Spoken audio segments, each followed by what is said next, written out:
Salam alaikum, Azul Filaoun, bonsoir.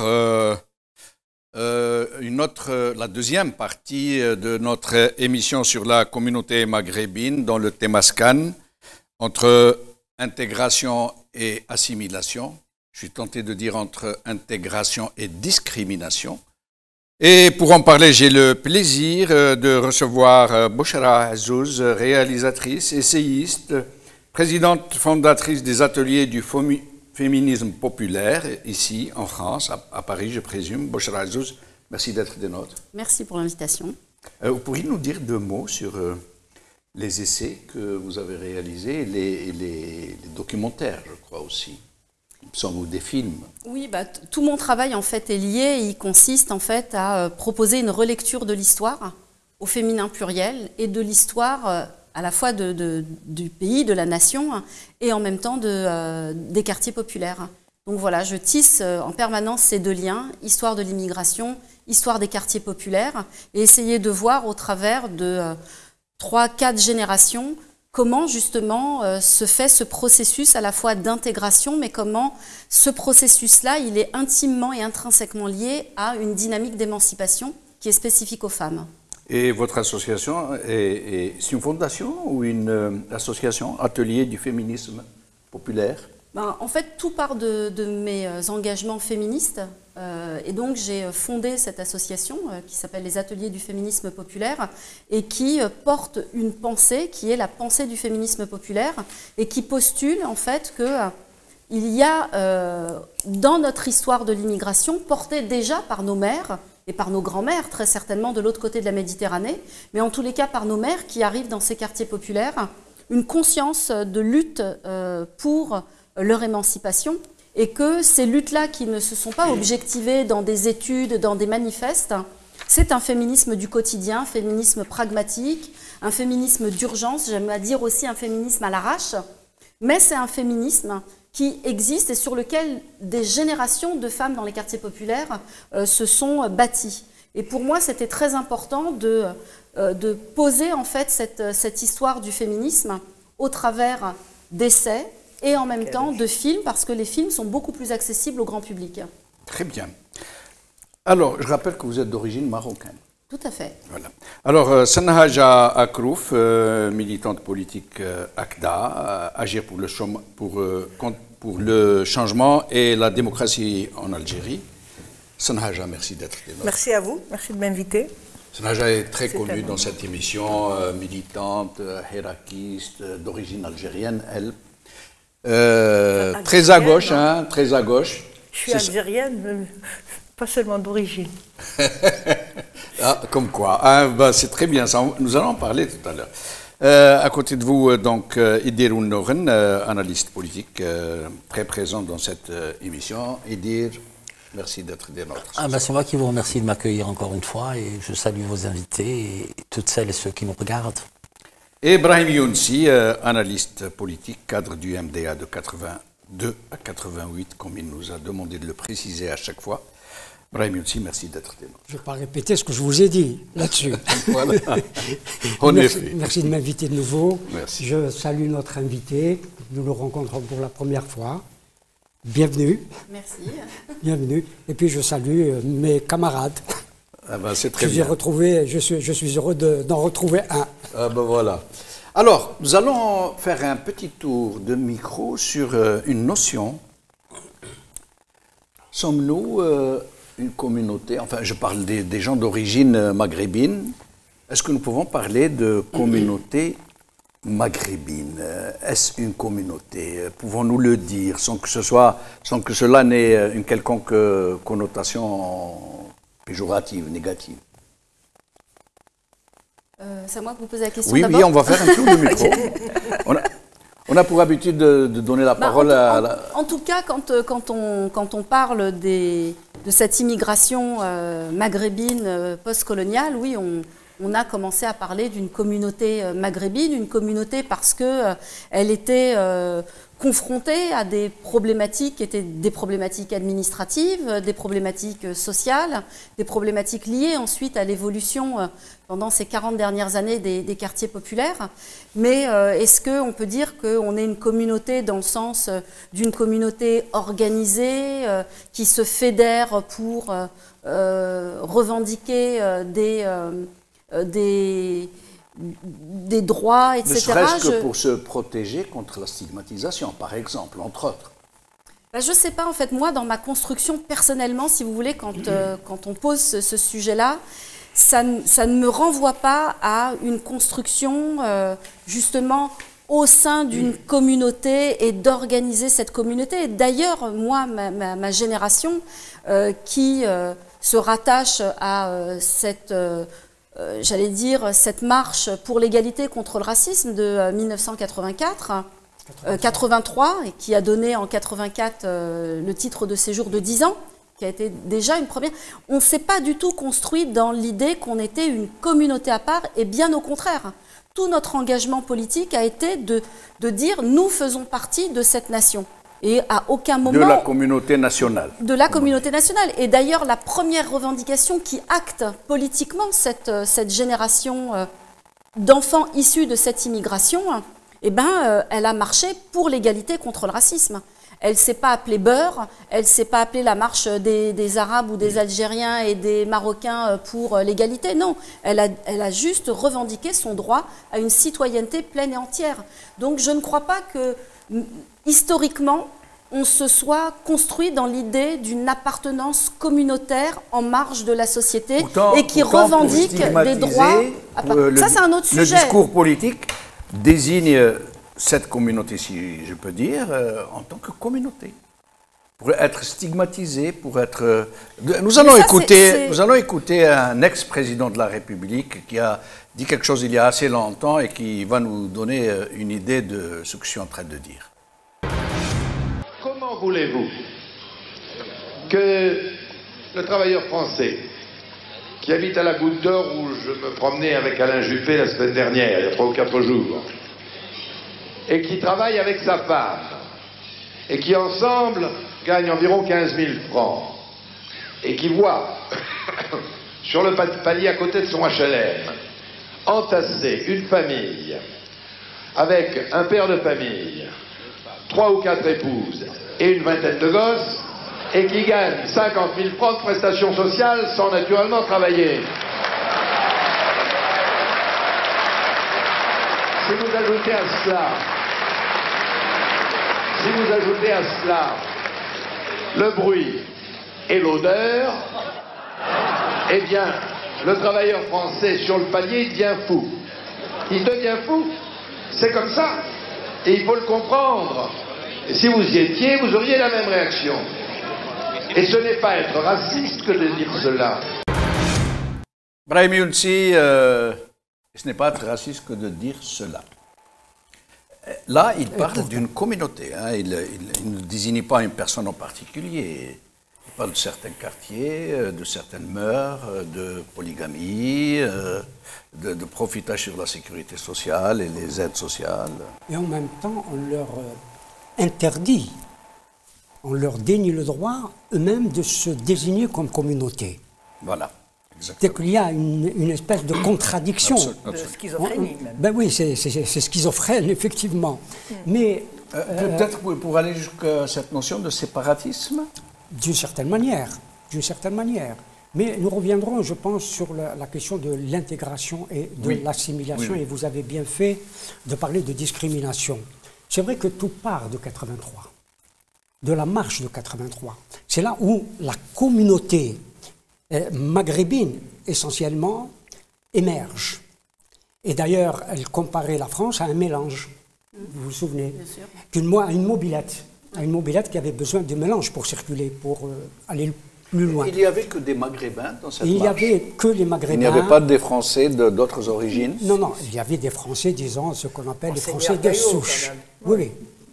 Il y avait les Français Le curé de Lyon aussi, de Vénissieux, il me semble. Lui, il était parmi les initiateurs. Les initiateurs. Il était parmi les initiateurs, pour dire. Mais majoritairement, c'était des Maghrébins. C'est essentiellement des Maghrébins qui ont marché de la place de la Nation de la Bastille, je me souviens, jusqu'à Ballard. Et j'y étais. Et c'est à ce moment-là que Radio Beurre, les Beurs ont commencé. C'était l'ouverture des ondes et le terme de beurre a commencé à exister. C'est du rebeu en verlan, c'est ça? Oui, c'est ça. Double verlan. C'est arabe. Double verlan, oui. D'accord. Déjà rebeu, et puis voilà. Juste pour une précision, c'était pas lié simplement à la marche des beurs. Hein. C'était une politique déjà qui était dans le programme de M. Mitterrand, l'ouverture des médias. Hein. Ah oui, non, c'est clair. Non, je suis entièrement d'accord. Oui, parce que lui-même avait été condamné pour avoir ouvert cette fameuse radio maintenant. Tout à fait, voilà, parfait. Donc, je ne lui pique rien du tout. Et puis, il y a eu la question de la citoyenneté. Et c'est là où tout se pose. Tout à fait. La question de la citoyenneté est fondamentale dans l'émergence de ce concept de maghrébin, et qui demandait leur droit à la citoyenneté de plein exercice, et de l'exercer, y compris sur le plan politique. Et on avait donné le droit à l'immigration, d'où qu'elle vienne, d'avoir des associations, par exemple, de participer à la vie nationale de la France. Mais pour cela, on intégrait, mais en même temps, plus tard, on leur demandait de s'assimiler. Et c'est là où, même si les deux termes... Nous allons y arriver. Oui, même si les deux termes sont, disons, synonymes, mais sur le plan politique... Pas si synonyme que non, ça. Regardez le dictionnaire, il les donne pour synonyme. Mais, il les donne pour synonyme.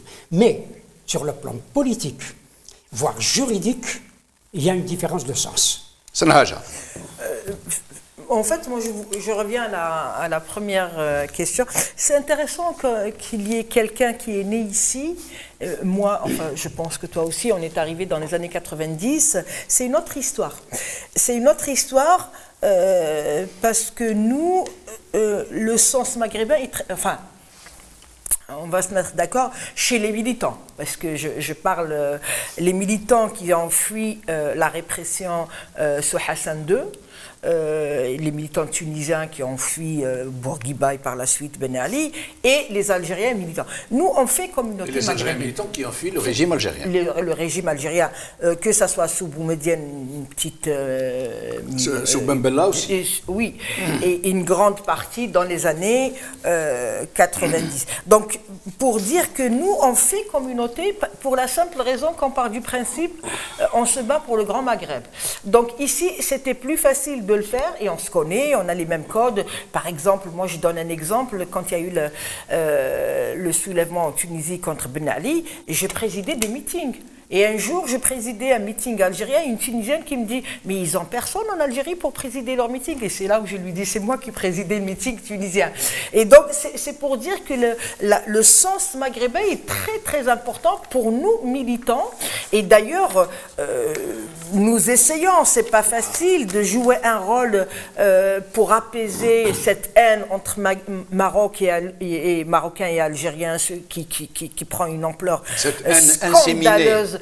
Qui est orchestré par les pouvoirs, et malheureusement que beaucoup de citoyens, que du côté marocain ou du côté algérien, ils vont la tête baissée, et donc nous, on est conscients, par exemple, on a sorti un texte, une déclaration signée par des associations algériennes, marocaines, tunisiennes, pour dire contre les guerres, contre le principe de guerre, encore moins de faire appel à Israël pour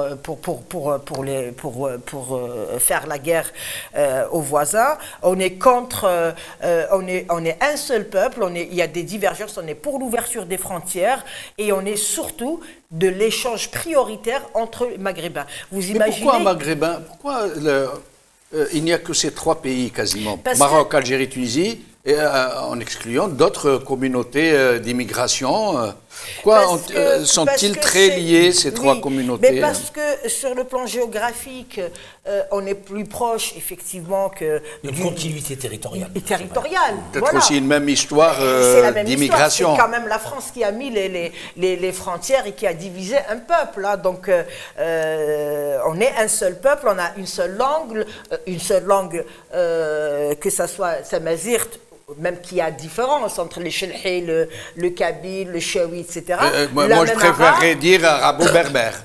Arabo-berbère. Et donc ça c'est très présent et on le voit dans la lutte contre le colonialisme. Ça se ressemble, il y a des similitudes. Même si la colonisation par rapport à l'Algérie n'est pas la même au Maroc où c'est un protectorat et la Tunisie et que l'Algérie c'est carrément... Donc il y a des différences assez... Mais on fait un peuple. C'est juste pour revenir, Monsieur Benchenouf, à cette histoire et je le sens chez les enfants qui sont nés ici, ils sont d'abord citoyens français. Ils sont d'abord citoyens français qui ont leur référence à l'Algérie, au Maroc, en Tunisie, et puis beaucoup. Enfin, je ne vais pas m'avancer de parler beaucoup des Marocains, même si je connais très bien le Maroc et la Tunisie, et il y a beaucoup de similitudes. Mais l'Algérie, par exemple, pour les Algériens nés ici, c'est les vacances, soit le bon sens des vacances, ou la torture, hein, de 2 mois d'été, la voiture pleine de cadeaux, alors qu'ici, ils crèvent la dalle,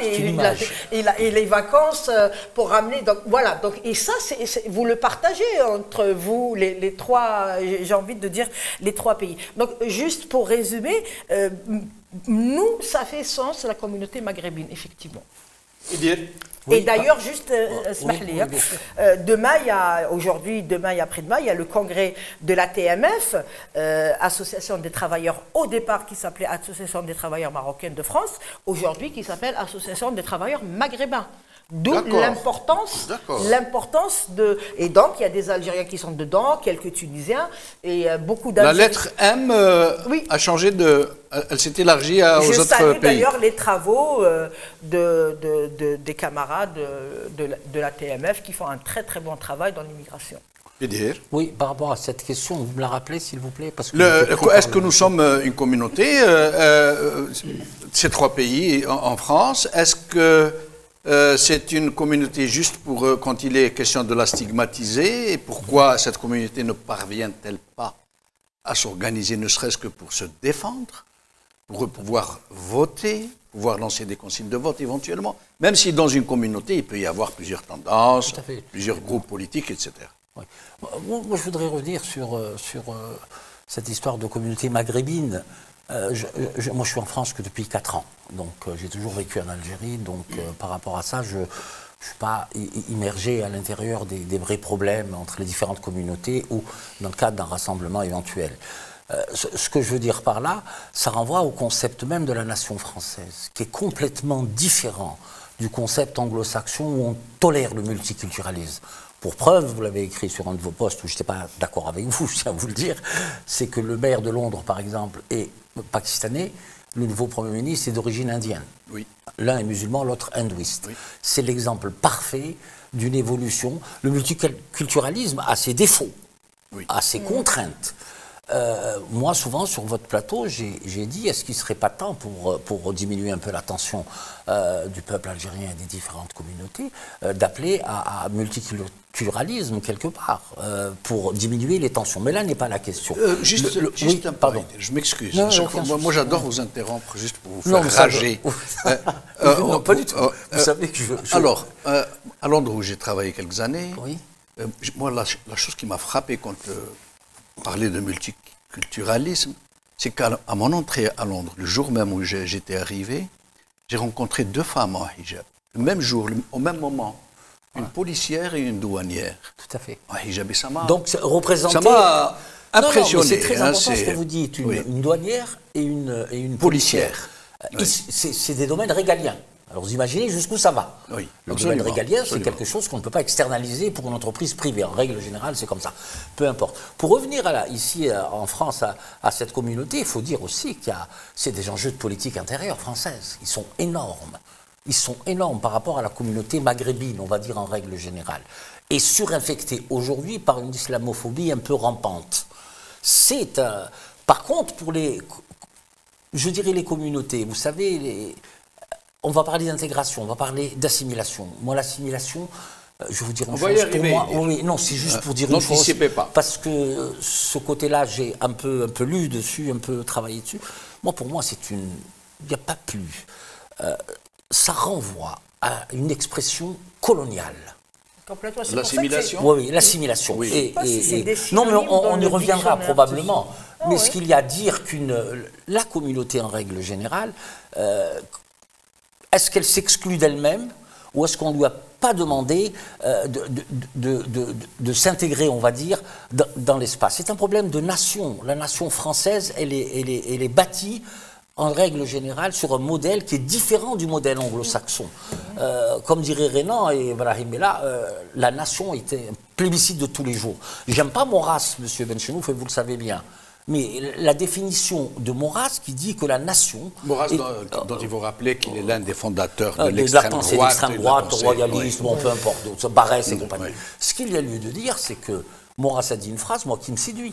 La nation est le partage en commun d'un cimetière antique. C'est ça, c'est extraordinaire. Si je peux me permettre je crois qu'il pose le vrai problème. Celui de la nation. L'assimilation touche à la nation, comme elle touchait à la nation chez nous, sous la colonisation. Alors, je vais me permettre de vous interrompre je veux dire pour que vous ne chambouliez pas ce que je veux dire, c'est que la France était différente du point de vue de la conception de la nation, en dehors de Maurras. Oui. Pour la France, et Fustel de Coulanges l'a théorisé, c'est pour dire que pour appartenir à la nation française, il faut avoir le sentiment d'appartenance. On est dans la nation quand on a un sentiment seulement d'appartenance. Avoir en commun un cimetière antique. Par exemple. Ils ont mené une politique d'intégration. Est-ce que la nation française peut supporter une société des différences? La question, elle est là. Oui. Mais la question, c'est que la France utilisait à la fois ce que l'on appelle les critères objectifs de la nation, tels que l'a posé les Allemands, par exemple. Une nation organique, par la langue, par la race, par la religion. Par la religion. Oui, par la religion, etc. Par la langue d'abord. Et on avait, surtout la langue. Et la France est entrée dans ce processus d'intégration, d'assimilation. Et je me permets de vous interrompre les critères objectifs. Alors, nous allons entrer dans ce sujet et dire... Je ne suis pas le seul à être interrompu et croyez-moi, je suis ravi. Ah oui. Alors, Idir, on vous a interrompu, vous avez... D'accord. Alors, nous allons écouter... Donc, classe. Alors, nous allons écouter M. Sarkozy, puis nous allons entrer dans cette question de assimilation et intégration. Et qu'il ne doit exister que deux catégories d'étrangers. Ceux qui ont vocation à s'intégrer en France et à qui nous devons donner les moyens de sortir de la clandestinité. Et ceux qui n'ont pas vocation à rester, qui ont fait l'objet d'une décision d'expulsion, décision qui doit alors être exécutée sans délai et sans exception. Alors, assimilation, que nombreux sont ceux qui la conçoivent sous sa forme digestive, j'allais dire, assimiler un élément extérieur, le digérer totalement pour qu'il s'efface, pour qu'il se dilue dans la communauté nationale, ou bien alors intégration, ça veut dire accepter cet individu qui arrive, qui s'imbrique comme une brique, s'imbrique, si je peux dire, dans un mur, qui reste elle-même, qui garde ses valeurs, qui garde ses principes, qui garde ses orientations, sa religion, ses dogmes, mais qui s'adapte aux valeurs de la République, qui efface ses particularismes dans l'espace public. Alors, nous allons en parler avec nos invités. Alors, qui se lance? Moi, je veux bien prendre la parole. Compris. Les deux extraits avec les hommes, il faut la rater. Les deux extraits qu'on a vus, à la fois celui de Chirac, je pense que ça devait être en 95, c'est ça, et celui de Nicolas Sarkozy, en fait, il y a quelque chose qui est en commun et qui, de mon point de vue, est quelque chose qui traverse la société et bouleverse la société au point que le politique est totalement déphasé par rapport à sa raison d'être, qui est de construire ensemble cette République et de garantir le socle commun qui bâtit cette République. Et quel est ce dénominateur commun? C'est celui de l'immigration et de l'immigration post-coloniale. Parce que cette immigration, elle nous renvoie à une histoire qui positionne les Maghrébins, essentiellement, comme des individus inférieurs culturellement par rapport à la société française. Des citoyens de seconde voilà. zone. Ça, c'est quelque chose qui est dans la matrice, en fait, je dirais pas de la République, mais en tous les cas dans le logiciel de pensée d'un certain nombre de personnes qui sont des contemporains de cette période coloniale et ensuite de essentiellement la guerre de libération d'Algérie, puisque pour le Maroc, c'est un peu différent. Et donc, on va continuer de traîner deux choses. D'abord, une organisation politique, administrative de gestion d'une immigration postcoloniale. Ça, c'est un premier point. Et le deuxième point, il est que dans l'imaginaire, c'est-à-dire dans la représentation qu'ont les gens, que ces personnes-là sont toujours des subordonnés, en fait.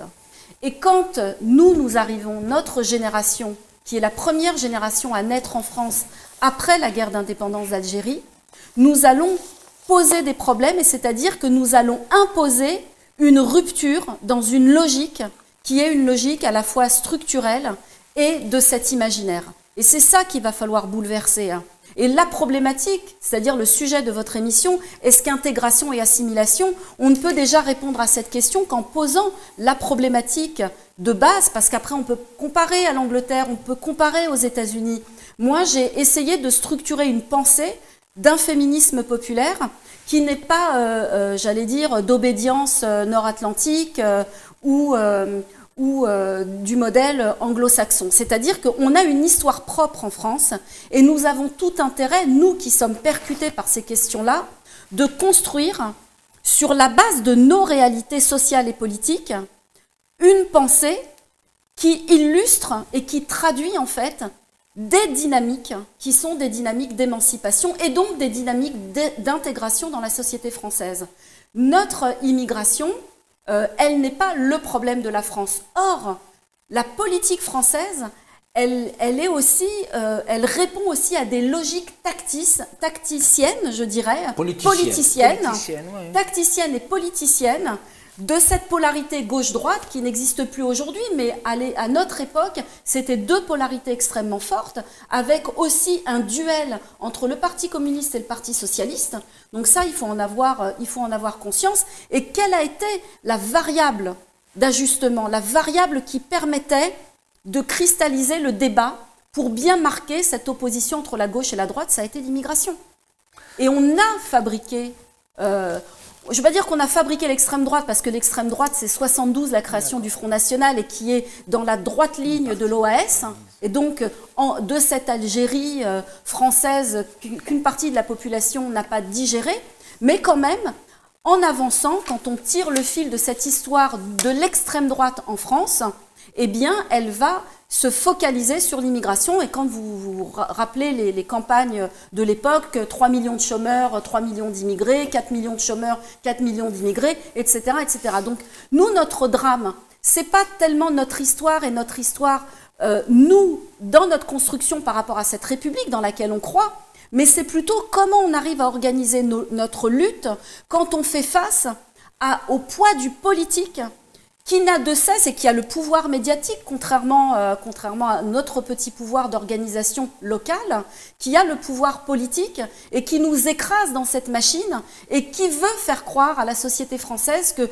en définitive, notre immigration, celle de nos parents qui s'est installée durablement en France, avec des enfants qui sont nés en France, qui vont aussi confronter la République à des problématiques qui sont des problématiques pratiques, c'est-à-dire quel est notre statut juridique, administratif. Et comme on le disait tout à l'heure, la marche de 83 va quand même poser la carte de résident de 10 ans. Et c'est la première fois dans l'histoire postcoloniale que la société française, que le politique accepte le fait, accepte l'idée que nous sommes là pour nous installer et par choix de fonder sa famille et donc d'entamer des luttes pour cette égalité. Et pas des luttes communautaires pour défendre le droit à manger du couscous ou à faire des macroutes. C'est pas du tout ça l'enjeu. L'enjeu, c'est justement d'ouvrir cette nouvelle page et qui est inédite dans l'histoire. Et ça, il faut le dire aussi.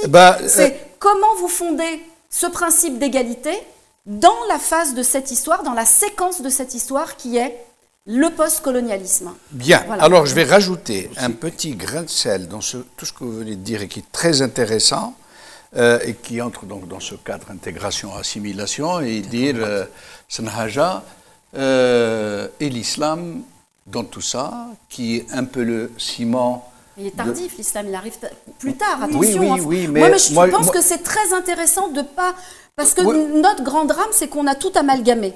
Oui, mais moi, je voudrais l'impliquer dans cette discussion, non pas en tant que religion, en tant qu'aspect culturel. Facteur clivant, déjà. Facteur clivant, qui cimente un peu les membres de cette communauté, si tant est que c'est une communauté, je le répète à chaque fois. C'est tardif, c'est en 89. Oui, mais islam, dont beaucoup de gens considèrent aujourd'hui qu'il n'est pas soluble dans la République française. Moi, ce que je voulais dire, 2 minutes, Brahim, c'est juste pour être un peu... les images que vous avez montrées de M. Chirac et Sarkozy, et M. Chirac n'était pas président de la République, il était président du RPR à ce moment-là, en 95, l'élection est venue bien après. Et Nicolas Sarkozy, c'est ce que je disais en préambule tout à l'heure, que cette immigration, pensant-la comme étant une assimilation, c'est un échec finalement, in fine, puisqu'il y a des luttes qui sont là à se mettre en choc frontal avec l'émancipation, avec etc., on en reparlera tout à l'heure. Je dis une chose, c'est un enjeu de politique intérieure français. Et c'est ça. Bon, maintenant, je laisse Brahim parler et je reprendrai après. Une histoire qui ne date pas exclusivement de 83 ou même d'avant 83 en France, dans l'Hexagone, si j'ose dire. Mais elle commence en Algérie. Et elle commence en Algérie, j'allais dire, au début du XXe siècle. Bien sûr, oui. C'est que, par exemple, la loi Jonard, et là nous sommes dans le droit, la loi Jonard qui veut imposer aux Algériens sous la République la République qui jusque-là avait des sujets. Quelle année en 1919, le 4 février 1919. C'est qu'elle faisait choisir, entre guillemets, les Algériens, selon 2 modalités. C'est la naturalisation volontaire avec l'abandon du statut personnel, c'est-à-dire de musulman. Contrairement au décret Crémieux qui avait ouvert la porte à tous les juifs sans options personnelles. Voilà. Et un deuxième choix, si j'ose dire, c'est qu'on leur accorde certains droits, et la loi les détaille, certains droits, avec un maintien du statut personnel de musulman. C'est dire que ça se jouait sur le statut comme ça se joue encore aujourd'hui en France, à Mayotte. Et la Constitution... Vous pouvez nous dire un mot sur ça? À Mayotte, il y a des citoyens, ils sont quasiment tous musulmans. Quasiment, majorité. Une écrasante majorité. D'accord. Le problème se pose de façon similaire que ce qui s'est passé chez nous. Il y a un statut personnel? Bien sûr qu'il y a un statut personnel de musulman. Vous êtes français si vous abandonnez... Mais qui n'influe pas dans les lois de la République. Par exemple, en termes de bigamie ou de polygamie. Je suppose que ce n'est pas permis. C'est maintenant seulement, si vous voulez, si on veut être intégré dans ce qu'ils appellent le droit commun, il faut abandonner la polygamie. Mais sinon, est-ce que vous conservez l'ancienneté française? Non, il ne la conserve pas, il n'y a pas de plein exercice comme chez nous. D'accord. Il n'y a pas de plein exercice. Alors que l'article 75 que j'ai là, de la Constitution française, dit la chose suivante: les citoyens de la République, ils ne parlent pas de Mayotte ou de l'Algérie ou d'autres pays, les citoyens de la République, qui n'ont pas le statut civil de droit commun, seuls visés à l'article 34. L'article 34, c'est le domaine de la loi, tout simplement. C'est le domaine de la loi où il décide de la nationalité, de l'état de capacité des personnes, etc. Et donc, seuls visés à l'article 34 conservent leur statut personnel tant qu'ils n'y ont pas renoncé. Et ça, c'est la Constitution actuelle, c'est la Constitution de 58. Regardez l'article Je n'ai 75. pas compris. Comment peuvent-ils conserver leur statut personnel s'il est en contradiction avec les dispositions constitutionnelles? Mais je viens de vous lire un article de la Constitution. Oui, mais c'est difficilement compréhensible. Précisément. Or, en Algérie, je reviens en Algérie. En Algérie, qui était 3 départements français à l'époque, en 1919, 3 départements français. On ne leur a pas appliqué la loi française. Mais ils étaient considérés comme des sujets Non, français et non pas comme des citoyens français. La République, après, a fait qu'on puisse devenir citoyen. D'accord. Citoyen. On ne leur a pas appliqué tout simplement la loi. La loi française, la loi de la République. Et quand je parle de la loi... Mais pourquoi avez-vous fait cette précision au demeurant très intéressante? En quoi peut-elle être intégrée à notre discussion d'aujourd'hui? Parce que vous avez l'intégration et l'assimilation. Parce que vous avez parlé de l'islam.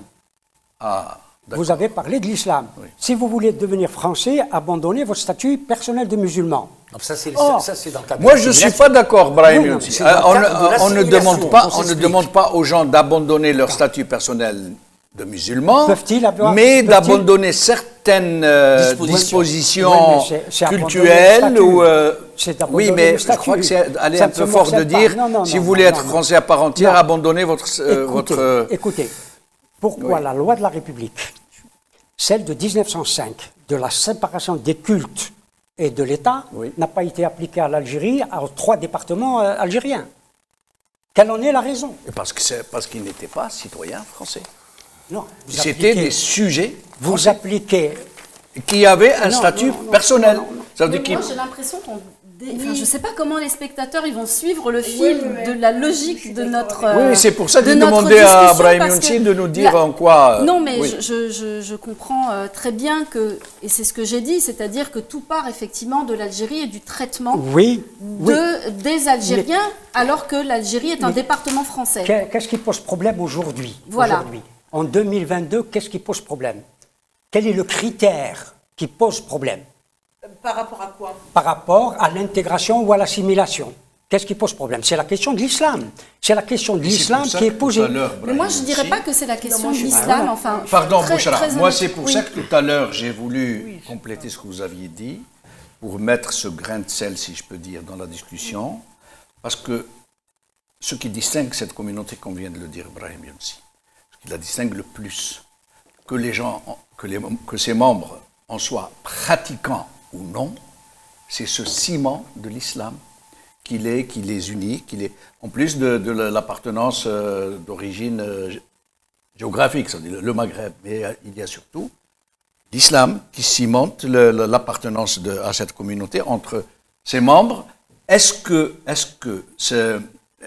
cela est soluble dans la République? Parce qu'aujourd'hui, les tenants de la laïcité ne vont pas jusqu'à vous dire la séparation de l'Église et de l'État, de l'islam et de l'État, mais ils vont jusqu'à vous dire que l'islam n'est pas soluble dans la République. Ça, c'est un discours politique et très orienté d'une certaine position de certains partis politiques. C'est pour ça que j'ai dit que c'est un enjeu de politique intérieure.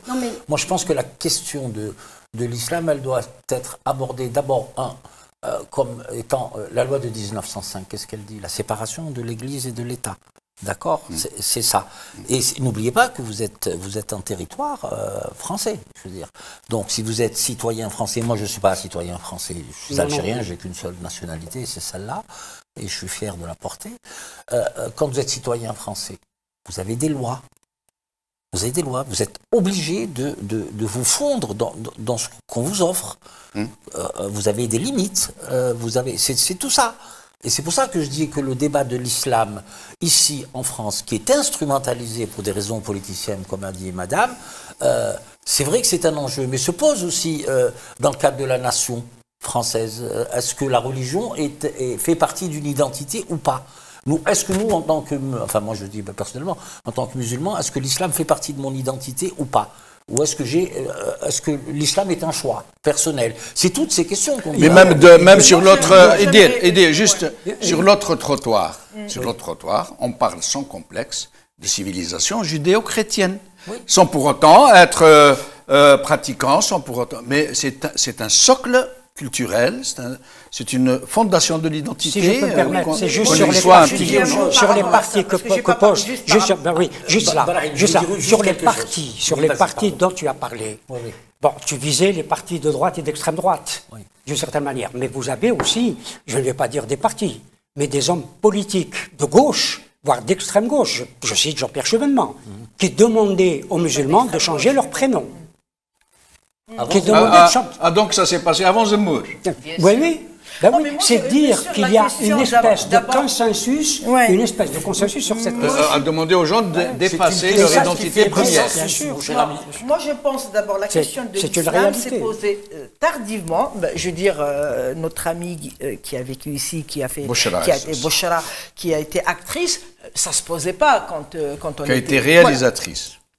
Ah, actrice, d'accord. Me semble-t-il, le musulman qui habite dans le 16e avec sa femme qui est en niqab ne pose aucun problème.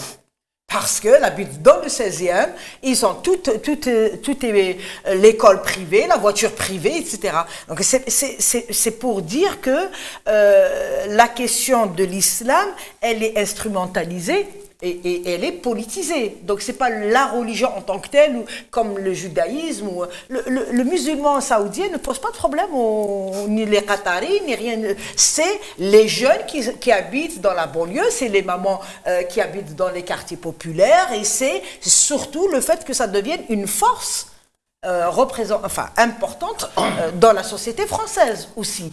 Et c'est là où on revient à la question d'abandonner, d'assimiler, etc. Parce que la culture avec laquelle je ne suis pas forcément d'accord, moi je le dis tout de suite, la culture, comme il a dit M. Bounoren, on est en France et la culture de la laïcité, c'est presque une religion dans l'État français. C'est ça. Et donc il faudrait qu'on parte déconstruire tout ça ils sont face à quelque chose qu'ils n'ont pas vécu depuis 1905, et donc aujourd'hui c'est quelque chose de nouveau. Ils sont embêtés, ils ont fait le truc l'islam de France, ils ont essayé, comme vous dites avec Chevènement, quelque chose, ils sont en train d'essayer de voir, mais c'est quelque chose de nouveau, et c'est là effectivement où notre rôle, nous d'origine musulmane, ou pratiquants ou pas pratiquants d'ailleurs, de ramener le débat à la citoyenneté et de le sortir de la question religieuse.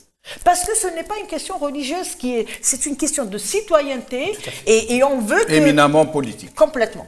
Mais Sanhaja, pourquoi dit-on l'islam de France et pas l'islam en France? Parce que je pense qu'ils ont envie qu'il y ait un islam français, soft, voilà, donc qui va avec les lois de la République. Une femme voilée ne rentre pas, elle peut faire la prière. Et il y a beaucoup de musulmanes non voilées, donc elles sont acceptées, il n'y a aucun souci. On ne leur demande pas de manger, on n'ouvre pas leur bouche, ferme d'âne, et on leur fait manger. Donc, elles sont, donc, et c'est là où je reviens encore, c'est-à-dire, ils ont envie de faire, allez, on vous donne un espace, mais il faudrait qu'il soit à peu près cadré. Alors, je peux me permettre d'intervenir, si ça ne vous ennuie pas. Je vais reprendre le fil de ma chronologie à moi, qui est... je raconte au travers de cette chronologie, en fait, le vécu de l'intérieur. Moi, je n'ai pas une vision de politique ou de sociologue ou d'historien, mais de quelqu'un qui a été percuté par ces événements et qui, à moi-même, dans mon cheminement personnel, était confronté à ces questions-là. Et de quelle manière on a été confronté, nous, à la question de l'islam? On a grandi dans les années 70, en plein essor, je dirais, de l'éducation populaire en France. C'est-à-dire que quand nous étions enfants, nos parents nous faisaient partager toutes les activités de la société, c'est-à-dire l'école, c'est-à-dire l'activité extrascolaire, les activités sportives, et tout ça constituait en fait ce qu'on appelait l'éducation populaire, éduquer les citoyens les citoyens donc du peuple à cette citoyenneté. Donc on a participé à ça. À quel moment arrivent les problématiques? Quand on est enfant, il n'y a aucun problème. Dans les cités, tout se passe bien. Il y a de la mixité sociale, culturelle. Il y a très peu de racisme, en vérité. Dans notre quotidien, il y a très peu de racisme. Parce que c'est un ghetto. Vous étiez entre vous. Il n'y avait pas de mixité sociale. Pas du tout. pas du tout. Non. Dans les années... La France, quand elle construit les cités, elle ne les construit pas pour les immigrés. C'est la Elle classe les ouvrière, construit. c'est un truc de classe. Elle les Par construit contre. parce qu'il y a une crise du logement en France. Et moi, dans ma cité, il y avait dans mon bâtiment, Le sur le portugais, même palier, oui. le policier, l'architecte. En bas, le couple était médecin. Il y avait le chauffeur taxi, il y avait des ouvriers, des employés, il y avait de tout. Et il y avait un petit peu de maghrébins, on était très peu. Sur 200 familles, on était 6 familles maghrébines. Donc, vous voyez le ratio. Bon, tout ça pour vous dire que dans les années 70... Ce n'est plus le cas aujourd'hui. Ça n'est plus le cas aujourd'hui. Mais tout ça pour vous dire que, enfants, nous participons, nous sommes intégrés dans ce processus d'éducation populaire. La rupture, il y a 2 points de rupture. Il y a le point de rupture quand nous arrivons à l'adolescence et qu'on se rend compte finalement que la société extérieure, quand il s'agit d'aller travailler, quand il s'agit d'orientation scolaire, on est confronté à de la discrimination, du racisme et de la discrimination. Et ensuite, 89, arrive la question du voile. Du voile, tout à fait. Et ça n'est qu'à ce moment-là, c'est-à-dire dans un moment où la société, elle est en lutte contre ces mécanismes dont je parlais, qui viennent de la colonisation, avec ce racisme, mais dont elle essaye de se défaire. La société, elle ne reste pas passive. Il y a des mouvements de lutte, il y a le MRAP, il y a tous ces mouvements qui luttent. 72, il faut le rappeler, c'est les premières lois qui font du racisme un délit en France. Donc la France, elle est aussi dans son analyse. Et on est sorti des 30 glorieuses. C'est important, pardon. Bien sûr, on est sorti des 30 glorieuses, il y a le chômage, etc. Mais je veux que les spectateurs qui sont étrangers à cette histoire comprennent ce processus-là. Et donc, nous allons confronter la République à cet idéal d'égalité. Mais la société, elle va aussi nous confronter, nous, à une autre question qui est structurelle à la France et qui est la laïcité.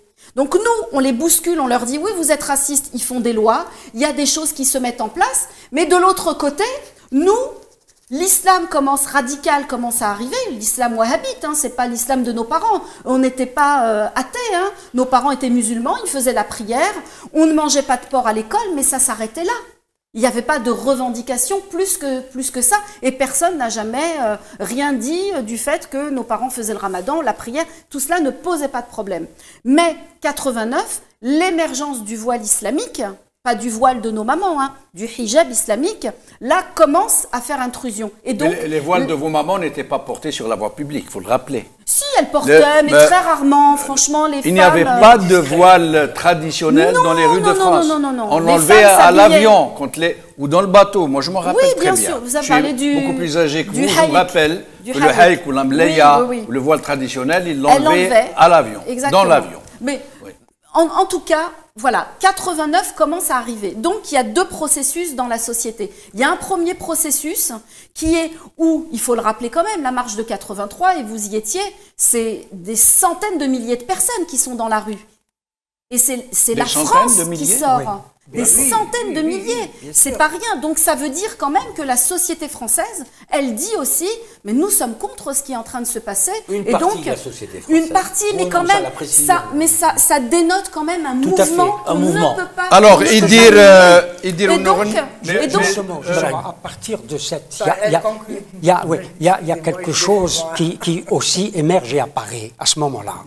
Et parce qu'on a placé la question de l'immigration sur la question du racisme. Et on a créé SOS Racisme. Oui. Et SOS Racisme... Ça a été une machine à gagner pour Mitterrand aussi. Faut le préciser. Alors, avant de vous donner la parole, nous allons écouter justement M. Darmanin sur l'islam de France. Et juste après, nous allons écouter une femme voilée nous parler de sa vie de tous les jours. D'abord, la 8, s'il vous plaît. Notre conviction profonde est que l'islam de France ne doit concerner que la France et les musulmans français. Permettre le contraire et continuer à accepter les influences étrangères, c'est accréditer l'idée que l'islam est une religion d'étrangers, fait pour des étrangers, financée par l'étranger. Nous sommes le vendredi 11 octobre 2019. Le Conseil régional Franche-Comté se réunit. La séance dans l'hémicycle se déroule en présence d'un groupe d'élèves. Une séance qui se verra perturbée par l'intervention de Julien Audoul, élu Rassemblement national. Madame la Présidente, je vais vous demander, s'il vous plaît, au nom de nos principes laïques, de bien vouloir demander à l'accompagnatrice qui vient de rentrer dans cette salle de bien vouloir retirer son voile islamique, s'il vous plaît. Voilà. Nous sommes dans un bâtiment public, nous sommes dans une enceinte démocratique. Madame a tout le loisir de garder son voile chez elle, dans la rue, mais pas ici, pas aujourd'hui. Le fils de la mère accompagnatrice voilée fond en larmes. Un choc psychologique pour toute une classe. La présidente, Parti socialiste du Conseil régional, Marie-Guite Dufay, répond. Notre règlement intérieur, il dit que nous pouvons interdire l'accès à une personne dont le comportement est susceptible de troubler le déroulement de la séance. Son comportement n'était pas susceptible de troubler le comportement de la séance si nous n'avions pas eu effectivement la posture des élus du Rassemblement national. Donc il n'y a aucune raison que cette personne sorte. Et dire. Ce que je voulais dire, c'est que la question de l'islam, aussi bien dans nos pays, où nous sommes quand même largement éloignés de notre islam traditionnel, suite à des interventions de puissances étrangères, ça paraît évident, et même pour la société française. Vous parlez de l'islam de France ou l'islam en France. C'est une bonne question, mais l'islam n'est pas monolithique en France. Vous avez la communauté comorienne qui est tranquille, vous avez la communauté turque, bon, de rite hanafite, il n'y a pas de souci, qui est présente en Alsace et à l'est, plutôt dans l'est de la France. Et vous avez les enjeux maroco-algériens, bon, pour la mosquée de Paris. Moi, il serait temps, par exemple, cet islam de France qu'on fasse, puisque la majorité, je pense, des musulmans d'ici, et même en Algérie, moi j'ai souvent dit sur vos plateaux que nous devions aller à un Vatican II concernant l'islam pour le rite malékite, qui englobe l'ensemble des pays nord-africains, pour faire les efforts d'exégèse, essayer pour justement prévenir la dilution de nos valeurs telles que le soulignait Sanhaja, de nos valeurs musulmanes. La solvabilité oui, tout à fait. de la religion dans la République. Et puis c'est une manière de se protéger par des mouvements sectaires, des mouvements salafites qui sont étrangers à nos traditions. Donc, en France, l'enjeu religieux, l'enjeu de l'islam est un enjeu de politique intérieure, et c'est sur cette base-là qu'on stigmatise, parce qu'on ne parle pas de la réussite de ces Maghrébins. Vous savez, dans la stratification sociale, vous avez on va dire c'est de gauche, le prolétariat quelque part. Vous avez la classe, mais il y a de plus en plus d'élites issues les classes de... moyennes, oui. les classes moyennes plus. Moi je pense, et même l'émancipation des femmes ici, parce que je pense que si on avait un ratio, je pense que ce serait à la marge ces histoires de hijab. Et bon, on peut dire que c'est militant, pas militant. Mais c'est pas à la marge du tout. C'est en plein centre de l'actualité. C'est en plein centre de l'activité politique. Non, je ne parle pas de l'instrumentalisation de ce fait-là. Oui, de l'instrumentalisation. De nombre de femmes qui ne sont pas du tout majoritaires, celles qui le portent. C'est amplifié à dessein. Voilà, tout à fait. Et là est tout le problème. Moi, je pense qu'il y a raison gardée. Je pense qu'il faut prendre de la distance par rapport à cette question-là. Qui doit prendre de la distance? À la fois les pouvoirs publics français, moi je ne suis pas français, les pouvoirs publics français. Vous savez, si on a le temps de revenir sur le droit au blasphème, sur toutes ces choses-là, on pourra y revenir par rapport à la loi de 1905, etc. Mais je pense, évidemment, que ce sont les pouvoirs publics. Mais les pouvoirs publics, à partir du moment où c'est un État laïque, ils ne s'immiscent pas dans les... Vous savez, le droit au blasphème, M. Benchenouf, il a été abrogé, à Strasbourg. C'est une suite logique du Concordat. Sur la question de l'islam en France ou l'islam de France, cela, moi, ne me gêne pas. Parce que la France a la tradition du gallicanisme. Elle a fait cela aussi pour les autres. Le gallicanisme existe. La France veut un islam gallican. Maintenant, on l'accepte ou on ne l'accepte pas. Est-ce que vous pouvez nous expliquer ce que veut dire... C'est très bref. C'est un islam français. D'où le nom de gallicanisme. Normalisé. Non, pas étatisé, mais un islam à la mode française. D'accord. Voilà. Et qui ne dépend pas ni de... C'est ça le problème, c'est que l'État français nomme ses évêques avec l'accord du Vatican, voilà le gallicanisme, nomme ses évêques avec l'accord du Vatican. Mais c'est le cas en France. Il nomme ses imams. Oui, mais c'est ça le gallicanisme.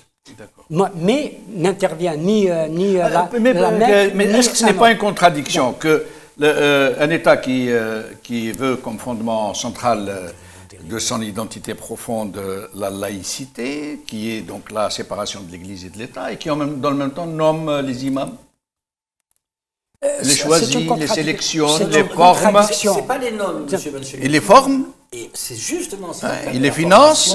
Dans le cadre de la formation. Il finance leur formation. Qu'ils soient exclusivement théologiques, d'abord, qu'ils ne soient pas instrumentalisés politiquement, et qui restent dans les canons classiques de l'islam, on va dire un peu soufi, un peu maghrébin, parce que c'est la plus forte communauté, et c'est ça le souci aussi. Mais qu'ils les forment, moi je vois pas mais c'est une laïcité, je m'excuse d'avoir un peu perturbé la discussion, mais par exemple, quand vous voyez monsieur le recteur de la mosquée de Paris apporter son soutien effectif et ouvertement déclaré à M. Macron, je ne vois pas où est la laïcité. Je veux revenir juste sur l'apparition que l'islam aurait émergé en 1989. La question le sujet politique, il émerge de manière massive. Oui, même sur les sujets politiques. Oui. Il émerge bien avant, notamment avec les grèves de Renaud Flain. Oui. Mais pas autant que les polémiques sur le voile. Ça n'a pas fait de polémique. Oui, non, d'accord. Mais c'est des revendications qui sont importantes. C'est des revendications qui sont importantes. Ce n'est pas le fait de la temporalité. Mais la question du voile est autrement plus massive, c'est plus clair générale. parce que c'est visible. Là, vous avez, et ce sont d'ailleurs des travailleurs marocains. Ensuite, ça s'est focalisé sur la mosquée de Mantes-la-Jolie. C'est la deuxième mosquée, j'allais dire en dur, qui se construit. Après la mosquée de Paris. Il faut dire qu'à l'époque, il n'y avait qu'une seule mosquée en France. Moi, j'aimerais bien dire à M. Benchemou par rapport à ça. Moi, je suis une militante pour que les choses soient dites. J'ai fait quasiment toutes les manifs contre l'islamophobie, peut-être un peu plus que la moyenne des Maghrébins et des Français. Donc, sur ce sujet, je suis à l'aise. Mais sur même si je ne veux pas rentrer, moi, dans la religion, etc., c'est pas mon sujet, mais sur la formation, il y a eu quand même des cas de imams qui disaient que à des parents, si votre femme, si vous mangez tel yaourt ou machin, c'est dit par des imams en France, dans les cités en France. Donc il y a eu quand même une fabrication enfin, j'aime pas le mot intolérance, mais en tout cas de ce que nous on avait vécu en Algérie. En Algérie, nous avons vécu une ingérence du religieux dans la vie sociale, dans la vie politique. D'autant plus que ce mouvement religieux, il ne va pas dans le sens de favoriser notre intégration dans la société, mais bien à l'inverse, c'est-à-dire de nous maintenir sous le joug d'un autre communautarisme qui est islamiste.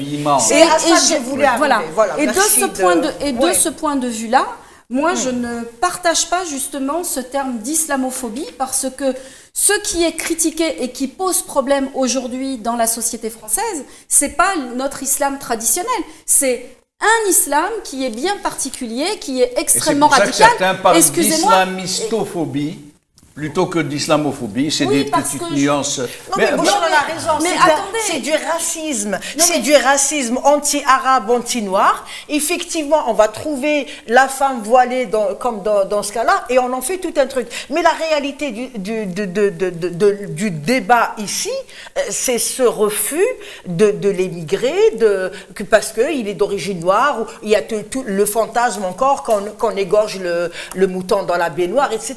Et ce racisme, c'est pas plutôt de l'exploitation politicienne. Mais bien sûr, mais ça on l'a dit depuis tout à l'heure. C'est pour ça que excusez-moi, c'est pour ça que le concept d'assimilation, c'est renoncer à votre culture d'origine.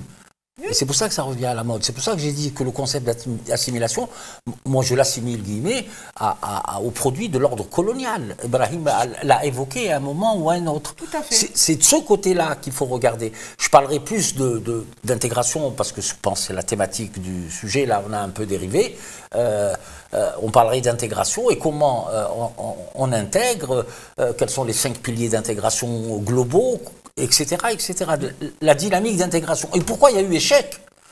Parce que s'il n'y avait pas eu l'échec d'intégration, il n'y aurait pas eu la marche des beurs, il n'y aurait pas eu toutes ces luttes. Peut-être parce que d'un côté, il y a des fanatiques. Peut-être que parce que d'un côté, il y a des fanatiques qui empoisonnent, qui intoxiquent, qui polluent le débat public, et que de l'autre, il y a des politiciens qui se servent de ce malaise comme d'un fonds de commerce pour faire élire.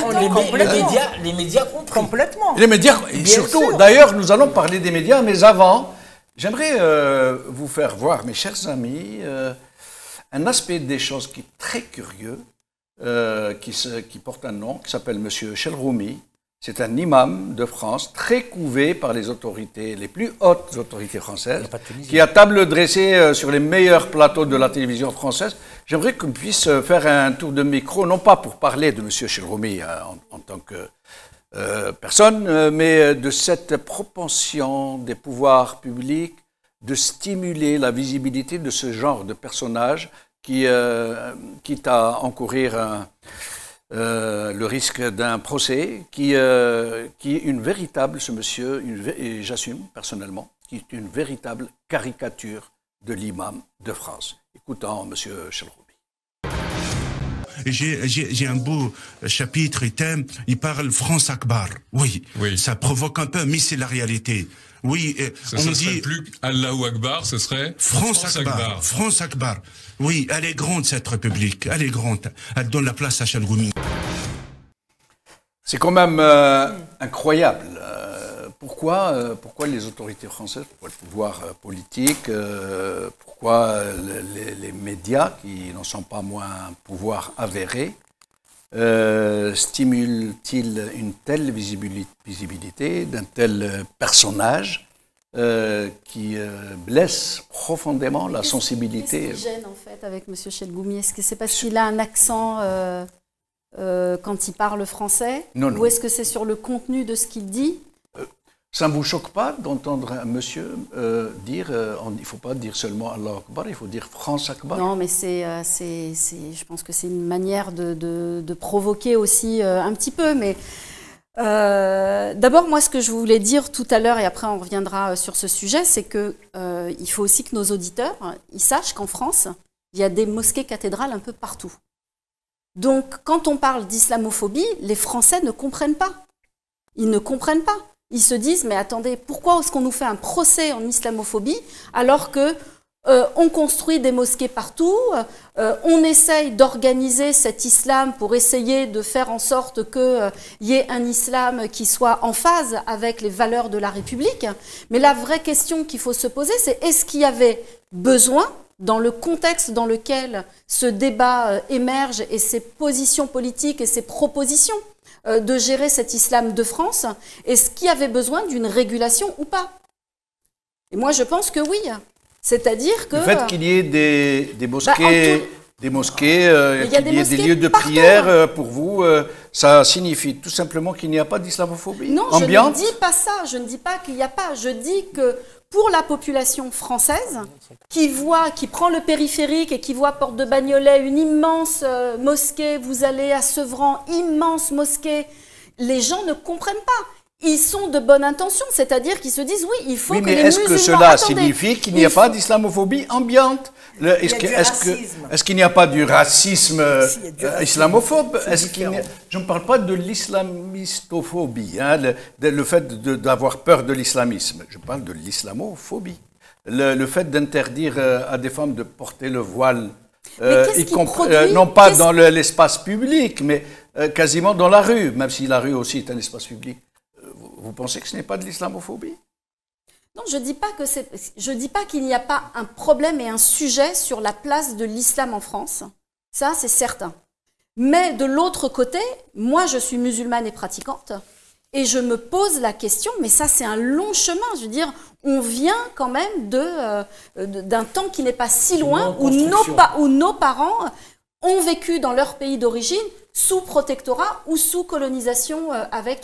Donc, on est que 60 ans après cette décolonisation. C'est très court, 60 ans. Regardez la Révolution française 1789. Il a fallu combien de républiques, d'empires, pour arriver à peu près construire une république, et qui encore jusque 1945, ne donnait pas le droit de vote aux femmes. Donc il faut bien que nous saisissions nous-mêmes en tant que musulmans que nous sommes dans un pays dans lequel il y a des équilibres à trouver et donc des arbitrages. Et on ne peut pas s'obstiner à simplement jeter la pierre et à dire aux gens « vous êtes islamophobes, vous n'aimez pas les musulmans, vous les stigmatisez, vous les rejetez » dans un pays où il y a des mosquées partout, où on a vécu des phases d'attentats épouvantables, des jeunes qui sont partis en Syrie, on ne peut pas occulter tout ça. Oui, Bouchra Ajouz, mais c'est tout ça qui crée le débat. Il n'a à aucun moment été question de jeter la pierre à des gens, de les accuser d'islamophobie. Nous parlons de faits avérés dont souffrent des gens qui provoquent parfois des tragédies. Ce que vous avez montré de cet élu d'extrême droite qui humilie une femme devant son enfant, eh bien c'est catastrophique. Oui. C'est terrible. En effet. C'est terrible. Nous ne l'avons pas inventé. Hein, c'est une machine à recrutement. Alors je m'excuse de vous interrompre. Nous allons écouter ce petit extrait, puis je donnerai la parole à Brahim Youssi, puis à Idir Onoren, puis à Senaj. Je pense que du moment qu'on touche à la religion de l'islam, on n'est pas accepté tout simplement en France, tout simplement. Alors que pourtant, comment dire ça, on ne dérange personne, on n'agresse personne, voilà, tout simplement. Ça vous met en colère? Bien sûr, de ne pas être libre de porter ce qu'on veut, pour les personnes qui mettent une mini-jupe, qui sont quasiment nues, pour elles on ne dit rien, mais pour les personnes qui veulent porter quelque chose de plus long, on vient les déranger tout simplement dans leur religion, alors qu'on ne dérange personne, tout simplement. Malheureusement, je pense que de plus en plus de personnes vont peut-être quitter la France justement à cause de ce débat de laïcité pour tout, que ça pour le voile ou pour autre chose, mais tant que ça touche à l'islam. Vous par exemple moi je pense beaucoup à partir à Dubaï par exemple, comme d'autres personnes. Vous êtes française? Oui, je suis française. Je suis née en France, j'ai grandi en France et pourtant je pense quitter la France, alors que je ne pensais pas du tout le faire auparavant. Brahim Youssi. Le problème, c'est que avec l'islam, c'est l'État, et on l'a dit, qui instrumentalise et qui gère l'islam, et qui nomme. C'est ça le problème. Dans certaines mosquées, les services de renseignement sont toujours présents.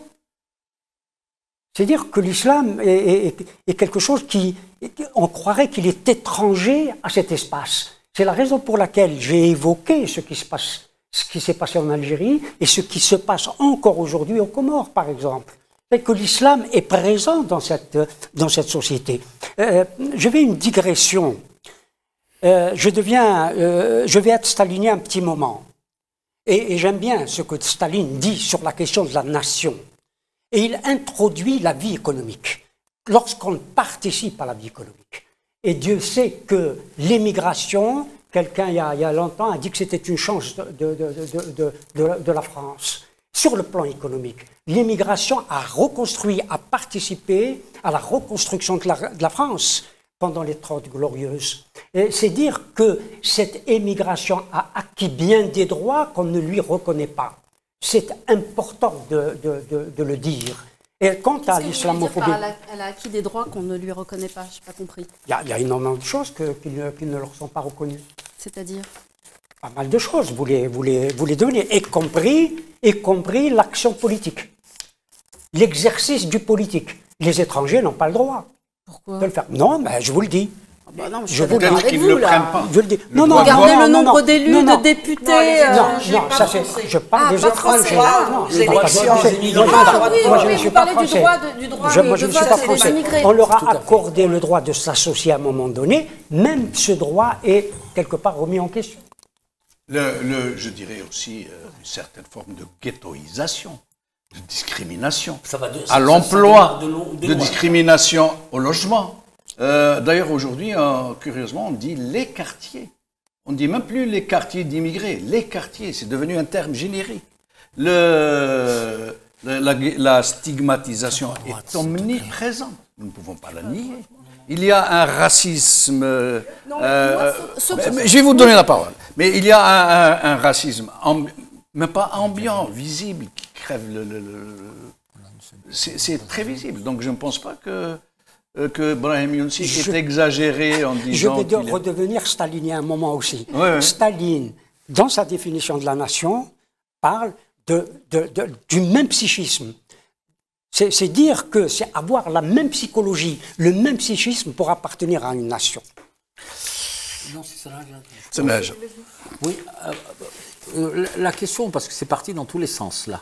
Moi, j'aimerais que nous parlions un peu de la stigmatisation, justement, de cette ghettoisation, au point, comme je viens de le dire à Bochara, on parle aujourd'hui pour désigner ces quartiers où habitent majoritairement des gens de cette communauté. On les désigne aujourd'hui comme étant les quartiers. Hein, c'est dire, ça a presque une connotation... Oui, mais... J'allais dire, bon, je préfère éviter le mot, mais ça rappelle un peu les ghettos. Hein, Oui, tout à fait. Ce qu'il y a pour la communauté maghrébine en France, il me semble, hein, au-delà de la ghettoisation, je crois qu'il faut noter aussi l'échec de la politique française sur, d'abord, l'environnement, sur la politique de la ville, et puis, comme vous dites, on les a ghettoisés. On les a ghettoisés. Et je suis désolé de revenir à l'instrumentalisation politique qui en est faite. Pourquoi? Parce que n'oubliez pas les lobbies agissants, on va dire. Hein. Vous avez le lobby de l'extrême droite, vous avez le lobby des rapatriés, vous avez une partie des lobbies des Harkis. Je parle des Harkis, je ne parle pas des enfants de Harkis. C'est toutes ces questions-là mélangées qui stigmatisent directement la population maghrébine. C'est vrai que nos histoires en Afrique du Nord, entre l'Algérie qui a été... N'oubliez pas une chose, c'est qu'on a été colonisé, mais il y a une colonie de peuplement. C'est pas rien. Ça a coûté. Ça a beaucoup coûté. Tunisie, Maroc, protectorat fini 56, bon, voilà, on n'est pas dans la même histoire, quelque part. On n'est pas dans les mêmes souffrances. On n'est pas, je pense que vous l'avez vécu déjà dans le cadre de vos films ou de vos documentaires. La souffrance n'est pas la même. Et puis, on a aussi l'histoire qui n'est pas totalement écrite. Les mémoires qui s'affrontent à l'histoire. Et c'est toutes ces questions-là. Et je peux dire une chose... si on ne met pas au banc des accusés, guillemets, la politique, l'échec de la politique de la France, dans l'intégration, pas dans l'assimilation, parce que pour moi l'assimilation, c'est comme si on vous laissait sans langue ni culture, au destin abandonné à celui des autres. Vous vous fondez, vous vous reniez quelque part. Vous n'êtes plus ce que vous êtes. Vous vous reniez. Tandis que l'intégration, c'est autre chose. Vous avez la possibilité de garder vos valeurs qui sont transmises comme ça, des valeurs d'abord culturelles, votre altérité, le rapport à l'autre, votre anthropologie, d'où vous venez, votre territoire, ce que c'était dans l'autre territoire. Et cette intégration, bon, il faut l'intégrer linguistiquement, il faut l'intégrer économiquement, il faut l'intégrer culturellement, il faut l'intégrer socialement et même psychologiquement. Mais dire certaines catégories de cette communauté, il faut le reconnaître, sont très bien intégrées. Oui. Notamment ces élites de ces dernières années, aujourd'hui, des médecins, des avocats, des journalistes. Oui, ceux-là ne sont pas fatalement des hommes d'affaires, mécaniquement binationaux. Des réalisatrices. Voilà, binationaux. Non, je suppose à travers, et les citoyennes françaises. Mais qui s'estiment pleinement français. Hein, ce ne sont pas des citoyens de seconde zone. Sauf qu'elles ne sont pas... de seconde zone, pardon, aussi, il y a quand même une dimension. Mais encore une fois, moi je vous parle de mon vécu. Hein. C'est-à-dire qu'il y a aussi le fait de s'auto-censurer et de s'auto-exclure de la nation au motif de la discrimination, des machins, etc. Ça, c'est une réalité. Ce sont des contraintes qui sont une réalité. Mais ce n'est pas parce que vous avez des contraintes et des obstacles qu'il ne faut pas les contourner, qu'il ne faut pas les dépasser. Pourquoi ces contraintes Parce que donc, vous êtes dans le ressenti d'une discrimination? Non, ce n'est pas que je suis dans le ressenti d'une discrimination. C'est-à-dire que moi, je me suis construite... dans une période où on était en plein cœur quand même d'un racisme dur et violent dans la société française. Un racisme qui tuait. Enfin, je veux dire, la marche pour l'égalité et contre le racisme, elle n'est pas née comme ça, elle est née parce qu'il y avait énormément d'injustices et il y avait beaucoup de jeunes qui mouraient de bavures policières, d'actes racistes, etc. Donc on s'est construit là-dedans. Mais pour se construire, quand vous êtes au cœur de ce moment de l'histoire, comment vous faites pour y arriver? C'est-à-dire qu'à un moment donné, il faut aussi une volonté propre de dépasser et donc de participer aux luttes, de s'organiser en association, de s'organiser politiquement. Donc tout ça, c'est un processus. Ça n'accompagne pas une démarche désolidarisation de sa propre communauté? Est-ce qu'on ne passe pas le pas pour aller vers les autres plutôt que de rester entre soi? Ce qu'il faut dire aussi, c'est que nous, nos générations, on était aussi plombés par le poids de l'histoire. Ne serait-ce que prendre la nationalité française. Aujourd'hui, tout le monde prend la nationalité française comme si c'était... mais à notre époque, c'était très difficile de prendre la nationalité française. C'était quasiment dégradant. Mais c'était même un acte de presque d'hérésie. Presque d'hérésie. Donc, attendez, juste je finis là-dessus. Donc, vous voyez bien aussi que, en fait, c'est toujours un double processus. C'est ce que moi, je raconte dans mes films. Et pour rejoindre ce que vous disiez tout à l'heure, ce que démontrent aussi mes films, c'est que finalement, l'immigration est une chance pour la République. Pour la République. Pourquoi c'est une chance? Parce qu'elle confronte la République à ses idéaux. Et la République, c'est un édifice en permanente construction. C'est-à-dire que nous, en arrivant avec nos problématiques, eh bien, on pose aussi à la société cette incohérence de dire oui, mais la liberté et l'égalité et la fraternité, mais pas pour nous. Eh bien, nous la revendiquons. Et donc, nos revendications et nos luttes ont permis à la République d'aller un peu plus loin vers ses idéaux. Mais c'est en permanence. Et sur la question de la laïcité... Ça reste très laborieux. Et sur la question de la laïcité, oui, mais c'est laborieux, mais c'est normal. La lutte, elle est laborieuse. Les systèmes politiques sont laborieux. C'est l'histoire de l'humanité. C'est pour le moins que je puisse dire. Et je pense que les jeunes générations n'ont pas conscience aussi des luttes que nous avons menées pour qu'ils puissent aussi bénéficier d'une société qui est quand même sensible à la question du racisme, des discriminations. Il y a énormément de politiques publiques qui ont été mises. Bien sûr, ce n'est pas suffisant. Bien sûr qu'il faut aller plus loin, mais il ne faut pas jeter Et nous allons donner la parole à Idil. Oui, ce que je voulais dire, je suis un peu en désaccord avec madame, parce que la confrontation perpétuelle n'est pas bonne. Si c'était une confrontation uniquement dans le cadre des luttes sociales ou dans des cas... parce qu'en fait, l'intégration, elle se serait très bien passée si l'ensemble des Maghrébins qui sont ghettoisés, comme vous l'avez dit, et ça c'est une politique aussi, hein, il n'y a pas eu assez d'ouverture, ni de mixité sociale, etc. On ne reviendra pas, l'urbanisation, etc., etc. Je ne reviendrai pas là-dessus. Ce qu'il y a, c'est que si ces communautés, enfin ces strates de cette société-là, c'est-à-dire de salariés à classe moyenne inférieure, classe populaire à classe moyenne inférieure, à classe moyenne supérieure, on ne serait pas dans ce même schéma aujourd'hui. Et évidemment, il faut se féliciter que Madame existe et que tant de Maghrébins existent et qui bousculent les ordres établis quelque part, où il n'y a plus de discrimination positive. C'est un mot qui me gêne, moi, quelque part, parce que...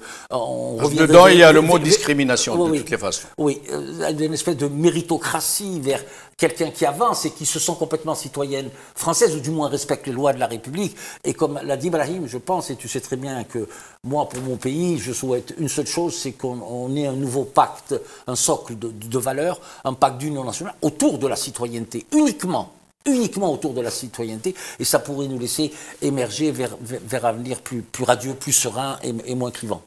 Moi, je voudrais dire, par rapport à cette question, c'est la même, si on enlève l'immigration, mais les femmes doivent trouver 2 fois plus que leurs collègues hommes pour avoir des postes, etc.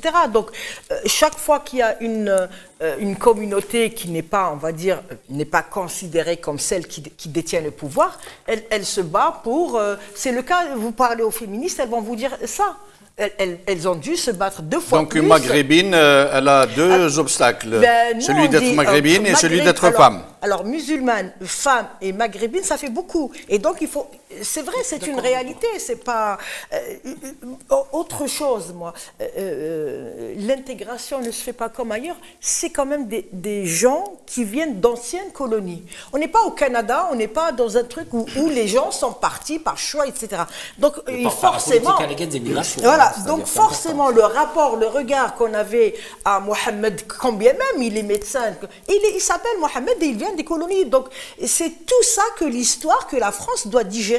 Et pour revenir, c'est une reconstruction, parce que les Zemmour & Co sont dans la France fantasmée, où il y avait des charcuteries partout, où il y avait le boulanger qui vendait le pain. Aujourd'hui, la France, elle a changé. La France, elle a changé. C'est pas parce que les immigrés l'ont voulu, c'est parce que la France, elle a décidé ainsi, qu'elle avait besoin de main-d'œuvre, qu'elle les a ramenés, et qu'aujourd'hui, aujourd'hui, ces gens-là, ils existent et ils sont, en tant que citoyens, même ceux qui étaient pour la France française, les Harkis, sur la question de porter la robe kabyle ou la robe chewi ou la robe ou le foulard, etc. Ils n'ont pas renoncé. Ils n'ont pas renoncé. Et les Zemmour de Co, mais pas que les Zemmour, vous avez raison, monsieur aussi. C'est des gens qui veulent que la France reste figée des années 60, alors qu'on est en 2022. Déjà, c'est pas la même. Les jeunes, beaucoup de jeunes, quand vous allez dans les lycées, etc., ils n'ont pas le même rapport à leurs camarades. On a des enfants. Ils n'ont pas le même rapport à leurs camarades que, justement, Zemmour, parce que la France a changé et ils seront obligés d'accepter les choses. Ils sont obligés. Et c'est là où je vais être un peu d'accord avec Bouchra, c'est qu'il faut aussi, il faut se révolter, il faut s'organiser dans des quartiers, mais il faut aussi travailler, et il faut aussi s'imposer par le travail, pas de sortir de ce statut de victime, c'est-à-dire victimaire, et puis voilà. Donc il faut qu'on sorte de ça si on veut avoir notre place telle qu'on la conçoit, et de toutes les façons, la France est acculée à accepter une autre France que celle de Corinne et avec la jupe à carreaux et les soquettes, quoi. C'est aujourd'hui la mode, je vous le dis moi, parce que quand on a des enfants qui sont dans la mode elle est donnée par les cités. Vous savez, tout ce qui est bord, pantalon déchiré, etc., ça ne vient pas du 16e. Et donc, ça, ils sont obligés. Et là, comment prendre notre place tout en disant, effectivement, il y a un racisme. Il y a un racisme. Mais il y a aussi un melting pot culturel qui s'installe. Complètement. Alors, un sujet que j'aimerais vous soumettre, éminemment politique. Vous aurez tous remarqué que la diaspora, si on peut l'appeler comme ça, est très impliqué pour ce qui est de ces pays respectifs d'origine. Par exemple, en termes de football, quand il y a un match, par exemple, l'Algérie, vous voyez des centaines de milliers de jeunes des dernières générations dans la rue avec le drapeau algérien, et ils ne sont pas seuls, ils sont même accompagnés par leurs voisins marocains et tunisiens souvent, qui brandissent le même drapeau pour aider réciproquement. Mais même quand il n'y a pas un match algérien. Hein. Même quand, oui. Mais qu'en plus, le problème, c'est que pour ce qui est de l'aspect politique de la chose, de l'implication dans la politique de leur pays d'origine, et même de ceux de leur pays d'accueil, de leur pays d'adoption, ils ne sont pas très présents politiquement, du moins c'est ce que je pense personnellement, vous me direz. Nous allons voir quelques images et je vous donne la parole.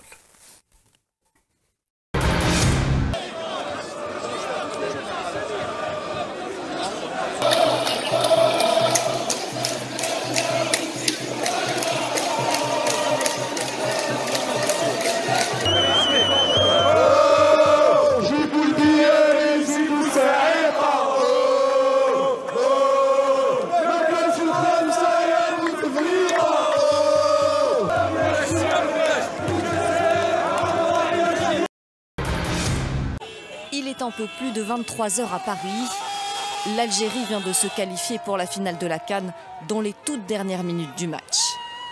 Sur les Champs-Élysées, les supporters laissent éclater leur joie. C'est le feu, déjà c'est la fête nationale et en plus de ça, il y a l'Algérie qui est qualifiée pour la finale de la Coupe d'Afrique. Il y a une grande majorité d'Algériens en France, à Paris, donc voilà. On est tous derrière le diaspora, un peu partout dans le monde. Maintenant qu'on est en finale, je pense que voilà, il y a plus qu'à, on a fait une canne incroyable. Ils nous ont donné des émotions incroyables. Alors, dans les premières images Place de la République, vous aurez reconnu généralement toute cette foule. Les blédards. C'est des blédards, comme on dit. C'est des gens qui sont venus, qui ne sont pas nés ici. Et dans la seconde, celle du match de football, c'est surtout des jeunes des dernières générations. C'est le dernier tour de micro, il ne reste plus de temps. Vous allez avoir 3 à 2 minutes chacun, pas plus, qui se lancent. Moi, je voudrais revenir juste sur une chose, sur l'histoire de France. Sur l'histoire de France. La naissance de la nation française. La naissance de la nation française est une naissance religieuse. Beaucoup ne le disent pas, bien qu'ils le savent. Clovis qui a promis, et voilà, quand le baptême de Clovis, de se faire baptiser. Voilà, le baptême de Clovis a fait rentrer la France dans le christianisme. Et la nation française naît à ce moment-là. C'est dire que les religions aussi ont joué un rôle fondamental dans la naissance mais ça, c'était avant 1905. Le phénomène de sécularisation avant d'arriver à la laïcité. Oui. Et vous avez encore aujourd'hui aux États-Unis, avec la nation américaine, avec la naissance d'une nation. We trust, entre autres. Entre autres, mais c'est pas seulement, c'est les groupes d'extrême droite. Trump qui va à son pupitre, Bible sous le bras. Oui, Trump. Moi, j'ai pas compris. Comment vous n'avez pas compris quoi? La création, ça veut dire qu'il y a la religion chrétienne et donc on sort toute autre religion. Il ne faut pas déformer l'histoire de la France. Il y a aujourd'hui une histoire, mais celle qui s'apprend, que l'on apprend aux enfants dans les écoles, c'est celle-là. C'est celle de dire que la naissance de la France, de la nation française, date du baptême. La fille est née de l'Église. Bon, alors, je suis obligé de faire tourner le micro très vite. Qui prend la parole? Sur le match, alors moi je me lance parce que je pense que ce qu'on appelle les enfants qui sont nés ici, qui ont grandi ici, je l'ai dit au début de l'émission, l'Algérie c'est les vacances, dans le bon sens et le mauvais sens, hein. C'est les vacances où on se permet tout, on achète des trucs qu'on ne peut pas se permettre ici, etc. Pour certains c'est la torture, notamment pour les filles, ils vont dans un village, ils sortent plus, c'est ça. Et nous, on n'a pas su aller vers cette population, j'ai envie de dire, et du coup l'Algérie, on n'a pas réussi à les intégrer. Il y a quelques-uns avec nous, hein, il faut dire, même dans les comités, dans les coordinations, il y a quelques-uns. Mais pour beaucoup de ces gens-là, c'est l'Algérie, en tout cas je parle de l'Algérie, hein, je ne peux pas parler du Maroc, je connais moins, autant je connais la communauté maghrébine des années 90, voilà, militante. La communauté militante. Voilà, militante. Autant les enfants qui sont nés ici, je connais moins. Mais par contre, les Algériens, je connais. Ils sont dans l'Algérie un peu héroïnes, justement, on s'accroche à quelque chose. L'Algérie a combattu la France, on est l'Algérie qui est riche, etc. Et donc, on est considéré comme sous-citoyen, mais nous, on a une nation importante. Mais après, on leur demande de repartir vivre en Algérie, il n'y en a aucun qui va repartir, hein, on se met d'accord. On est dans cette Algérie fantasmée et donc ce qui est politique ne les concerne pas du tout. Moi je dirais qu'on est quand même dans une relation, affective à nos pays d'origine. Donc c'est vraiment l'affect, c'est l'enfance, c'est des odeurs, voilà, c'est tout ça. Mais la France, pour moi, c'est vraiment ma rationalité, c'est ma structure politique. Et c'est pour ça que je dis, nous sommes des républicains de souche, en vérité. Parce que ce sur quoi nous nous appuyons pour nous construire, c'est cet idéal d'égalité, de liberté, de fraternité, de justice sociale. On a une appétence pour ça. Et ça nous vient de notre histoire personnelle. Et moi, je renvoie ça à toute la théorie Zemmour et à M. Zemmour. Qu'est-ce qu'il a de plus que moi, Zemmour? Pourquoi mon immigration elle serait un échec par rapport à sa propre histoire familiale? Non, je refuse ça. À sa propre immigration. Ben oui, à sa propre immigration. Notre immigration, on doit la rétablir à sa juste place dans la République. C'est le chevalier Bayard de l'islamophobie, trucide à tour de bras. Moi, je m'en fous en vérité de tout ça. Moi, ce que je dis, ce sont des choses simples et qui est une histoire réelle et véridique d'une vie de cette immigration de nos parents. L'immigration n'est pas un échec, c'est un mensonge que de dire cela. Notre immigration a été une chance pour la République parce qu'elle lui a permis, au lendemain de la guerre de libération d'Algérie, de faire cet effort de revoir cet idéal et de construire une société plus juste, plus égalitaire. Et que nous devons continuer à nous battre là-dessus, tout en étant aussi nous-mêmes cohérents et juste aussi avec les problèmes qui se posent à notre France aujourd'hui. Et je crois que, pour en revenir à la question de l'islam en une seconde, c'est que c'est aussi la première religion qui vient confronter, depuis la loi de 1905, cette République. Donc, il faut que nous soyons constructifs tous ensemble. Alors, Sanaja, puis il dit le mot de la fin. Parce que quand on dit ces gens, moi je fais beaucoup les manifs Palestine, etc. Il y a beaucoup de jeunes d'origine qui ne sont pas, c'est-à-dire des Français d'origine, parce qu'ils s'est vécu la Palestine, pas en tant que question religieuse, mais contre l'injustice, contre des sujets auxquels ils se sentent concernés, ils viennent et contre l'injustice, contre l'oppression, ils sont assez nombreux. Il dit le mot de la fin. Oui, il ne faut pas oublier que nous sommes à la 5e génération, même la 6e génération d'émigrés. Donc il y a eu des sauts qualitatifs, des bons, le fruit de lutte sociale, de plein de choses comme ça. Ces histoires de match, ces sentiments d'appartenance très forts. Mais il faut dire aussi qu'à partir de la 3e ou 4e génération, la transmission par les échanges entre le pays d'accueil, leur vrai pays finalement, et le pays d'origine de leurs parents, il y a pour reprendre une phrase de mon ami Ibrahim, une discontinuité, ce qui explique le tout. Et c'est dommage que vous me coupiez la parole, monsieur. Mais il ne faut pas devenir des flous gris. Alors, cette émission est maintenant terminée. Merci à Boshra Azouz, merci à Sanaja Krouf, merci à Edir Nouren, merci à Brahim Younsi. Merci à vous, chers amis, de nous avoir suivis. Khala khair, salama.